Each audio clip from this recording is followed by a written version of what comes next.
4 choses très importantes pour bien réussir le développement d'activité, ou bien pour bien réussir sa stratégie de développement d'activité.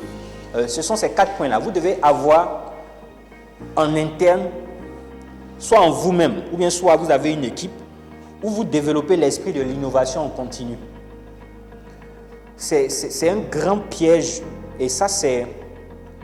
En fait, comprenez une chose, lorsque vous êtes entrepreneur, vous embarquez dans une expérience, ou bien dans un voyage qui n'est pas naturel en fait. De façon normale, l'être humain aime être dans une zone de confort. De façon naturelle, et j'ai envie de dire Dieu merci, parce que si tout le monde naissait avec l'envie de tout bousiller, tout bouger, le monde n'allait pas durer jusqu'à là où on l'a trouvé. Donc de façon normale et naturelle, l'être humain aime la normalité.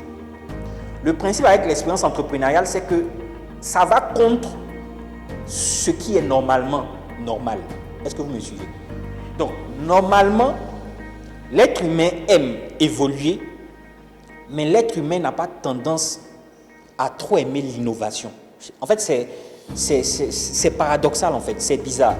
De même que on aime quand il y a quelque chose qui est innovant, qui est nouveau, de même, on est souvent tellement attaché à nos habitudes qu'on a une sorte d'aversion pour l'innovation.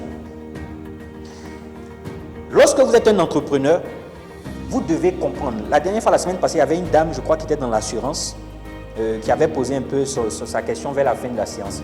Le grand souci, c'est qu'en général, les êtres humains, à cause de leur zone de confort ou à cause de ce qu'ils ont, ils sont conscients de ce que l'innovation peut ne pas les arranger.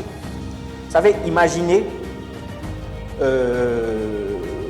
vous aujourd'hui, votre business est basé sur le fait que les voitures se salissent et qu'on doit les nettoyer. Imaginez si aujourd'hui, il existe des voitures qui se nettoient seules. Je ne sais pas si vous voyez. En fait, cette innovation-là peut bousiller votre business. Je ne sais pas si vous voyez. Donc, c'est comme si, en même temps qu'on veut l'innovation, en même temps qu'on est conscient que l'innovation peut nous bousiller. L'exemple de Kodak. Les appareils numériques, c'est-à-dire Kodak était toujours en train d'innover, en train d'être performant. Appareil après appareil. Ils étaient en train de vouloir être innovants.